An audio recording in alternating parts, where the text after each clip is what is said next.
고인이 된 배우 송재림의 마지막 작품이라는 점 때문에 더욱 안타까움이 남는 영화 폭락. 이 영화는 한때 한국 사회를 떠들썩하게 했던 너무나도 유명한 루나 코인 사태를 정면으로 다룬 이야기입니다. 하지만 영화 자체의 완성도나 메시지보다는 개봉을 앞두고 주연 배우 송재림이 갑작스럽게 세상을 떠나면서 그 비보가 더 큰 화제가 되어버린, 어찌 보면 비운의 작품이라고 할 수 있겠죠.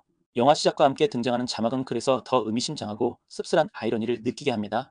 이 영화는 실제 사건을 모티브로 하였으나 허구임을 밝힙니다 라는 문구인데요. 이건 마치 술은 마셨지만 음주운전은 아니야 라고 강변하는 듯한 느낌이랄까요? 누가 봐도 특정 코인 사태를 떠올릴 수밖에 없는 노골적인 설정과 전개인데, 굳이 허구라는 방어막을 치는 모습이 썩 유쾌하게 다가오지만은 않습니다. 아마도 법적 문제나 여러 논란을 피하기 위한 최소한의 장치였겠지만, 관객 입장에서는 다소 김 빠지는 시작일 수 있겠습니다. 어떤 인물을 제대로 이해하려면 그의 과거를 들여다보는 것이 도움이 됩니다. 사람은 결코 과거로부터 자유로울 수 없으니까요.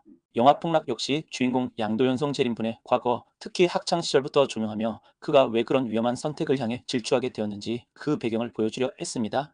도현의 어머니는 아들의 교육을 위해 불법적인 방법, 즉 위장 전입까지 감행하며 그를 강남 대치동 학원으로 밀어 넣습니다. 실제 거주하지도 않으면서 해당 주소지의 집주인에게 매달 월세와 같은 돈을 건네면서까지 말이죠. 하지만 정작 양도현은 이런 어머니의 헌신적인 노력을 고마워하기는커녕 오히려 자신의 가난한 환경과 어머니의 존재 자체를 부끄러워하고 필사적으로 지우고 싶어 하는 듯한 태도를 보입니다. 그의 뒤틀린 욕망과 인정투쟁의 시작점이 바로 여기에서 엿보이는 듯합니다.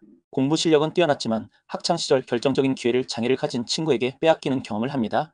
그런데 나중에 그 친구가 실제로는 장애가 없었으며 제도를 악용했다는 사실을 알게 되면서 큰 충격과 함께 세상은 이런 식으로 이용해야 하는구나 하는 냉소적이고 비뚤어진 인식을 갖게 된 것 같습니다. 이러한 과거의 경험은 훗날 대학생이 된 양도현에게 일종의 학습 효과를 제공합니다. 그는 정부 지원금이 감시가 수월한 눈먼 돈이라는 점을 간파하고 서류를 조작하거나 다양한 가산점 제도를 교묘하게 이용하여 정부 지원금을 타내는 방식으로 손쉽게 돈을 벌기 시작합니다. 이는 비단 영화 속 허구의 이야기만은 아닐 겁니다. 현실에서도 충분히 일어날 법한, 어쩌면 지금 이 순간에도 어디선가 벌어지고 있을지 모르는 우리 사회의 씁쓸한 단면을 보여주는 것이겠죠. 그러던 중 양도현은 암호화폐 업계의 큰손으로 보이는 투자자 케빈 민성오픈을 만나면서 본격적으로 코인 개발이라는 위험천만한 길로 들어섭니다. 케빈은 아마도 양도현의 젊음과 명문대 간판을 이용해 얼굴마담, 즉 바지 사장으로 내세우려 했던 것 같습니다. 양도현은 케빈 앞에서 다소 무례하고 건방진 태도를 보이지만, 케빈은 오히려 이를 젊은 패기나 당돌한 자신감으로 해석하고 흥미를 느끼는 듯한 모습을 보이죠. 결국 양도현은 MOMMY 코인이라는 자신의 결핍과 욕망이 투영된 듯한 이름의 암호화폐를 직접 개발하고 현란한 언변으로 사람들 앞에 나서서 열정적으로 홍보하며 투자자들을 끌어모으기 시작합니다. 아직 젊고 세상 무서운 줄 모르는 양도현은 브레이크 없이 질주하는 듯 거칠 것이 없다는 듯이 행동합니다. 반면 산전수전 다 겪은 노련한 케빈은 이미 다가올 위험을 감지하고 법적인 책임 회피 등 자신을 보호할 방어 장치까지 치밀하게 마련해 둔 상태였죠. 이 둘의 상반된 태도는 훗날 각자의 운명을 가르는 중요한 분기점이 됩니다. 영화는 앞서 언급했듯 한국 사회에 엄청난 충격과 피해를 안긴 루나 코인 폭락 사태와 여러 스캠 코인 논란들을 주요 모티브로 삼고 있습니다. 흥미로운 지점은 영화를 연출한 감독 본인이 실제로 루나 코인 투자로 상당한 금전적 피해를 입었다고 인터뷰에서 밝혔다는 사실입니다. 어쩌면 그래서 이 이야기를 영화로 만들고자 했던 개인적인 동기가 더 강했을지도 모르겠습니다. 하지만 솔직히 말해 영화 자체는 여러 면에서 아쉬움과 부실하다는 인상을 지우기 어렵습니다. 특히 사건의 전개 과정이 매끄럽지 못하고 설득력이 현저히 부족하게 느껴집니다. 도대체 왜 MOMMY 코인이 그토록 짧은 시간에 열광적인 반응을 얻었는지, 그리고 어떠한 구체적인 메커니즘과 과정을 거쳐 그야말로 폭락하게 되었는지에 대한 설명이 상당히 빈약하고 피상적입니다. 마치 감독이 루나 사태가 뭔지 다들 잘 아시죠? 그러니 자세한 설명은 생략합니다 라고 말하는 듯한 인상마저 줍니다. 이미 관련 배경 지식이 있는 관객을 전제로 이야기를 너무 쉽게 풀어가려는 방식은 다소 불친절하게 느껴질 수밖에 없습니다. 또한 주인공 양도현이라는 인물의 내면 심리를 깊이 있게 파고들지 못한다는 점도 큰 아쉬움으로 남습니다.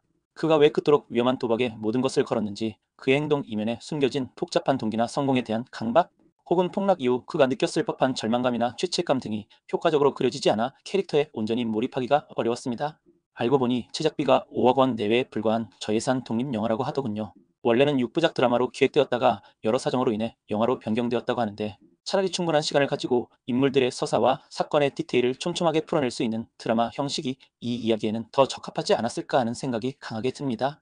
영화라는 제한된 러닝타임 안에 담기에는 너무 방대하고 복잡한 소재였던 것 같습니다. 결과적으로 영화가 궁극적으로 무엇을 이야기하고 싶었는지, 그 핵심 메시지가 무엇인지 명확하게 와닿지 않는다는 안타까움이 남습니다. 그럼에도 불구하고 이 영화에서 단연 빛나는 것은 배우들의 연기입니다. 특히 이제는 볼 수 없게 된 고 송재림 배우와 베테랑 민성욱 배우의 안정적인 호연은 퍽 인상적입니다. 두 배우는 다소 헐겁고 부족한 서사 속에서도 각자 맡은 캐릭터를 입체적이고 설득력 있게 그려내며 극의 몰입도를 그나마 끝까지 유지시켜주는 중요한 역할을 합니다. 결국 영화폭락은 시의성 높은 중요한 소재를 의욕적으로 다루었음에도 불구하고 여러 구조적인 한계와 아쉬움을 남긴 채 송재림이라는 좋은 배우의 너무나 안타까운 마지막 필모그래피로 기억될 것 같습니다. 그의 마지막 연기를 스크린으로나마 볼 수 있다는 점에 의미를 두어야 할지도 모르겠습니다.